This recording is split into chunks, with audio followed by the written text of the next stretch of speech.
Friends, હું doctor Jimit Nirani, consultant orthopaedic surgeon at Mehta surgical hospital, Gandhidham.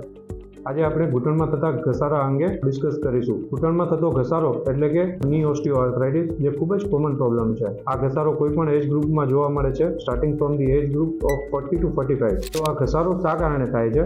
Early સ્ટેજમાં થતો ઘૂંટણનો ઘસારો એ યુઝ્યુઅલી સ્પોર્ટ્સ ઇન્જરીના કારણે થતો હોય છે.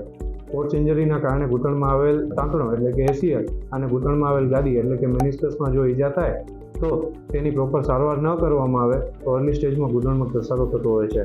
આ ઉપરાંત ઉંમર સાથે જો ઘૂંટણમાં આવેલ ગાદી અને લિગામેન્ટ્સનું ડિજનરેશન થતું હોય તો એના કારણે પણ ઘૂંટણમાં ઘસારો જોવા મળતો હોય છે. આ ઉપરાંત ઘણા બધા મેટાબોલિક કે ઇન્ફ્લામેટરી ડિસઓર્ડર્સ જેમ કે સંધિવા, ગઠિયોવા કે સોરિયાસિસ જેવી બીમારી હોય તો તેનામાં પણ આવો ઘસારો જોવા મળતો હોય છે.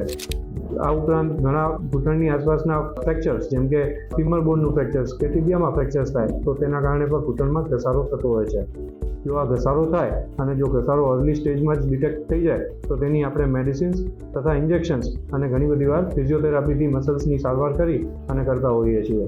જો ઘસારો એડવાન્સ સ્ટેજમાં હોય તો એના માટે આપણે ટોટલ ની રિપ્લેસમેન્ટ એટલે કે ઘૂંટણ બદલવાનું ઓપરેશનની એડવાઇસ કરતા હોઈએ છીએ. Thank you.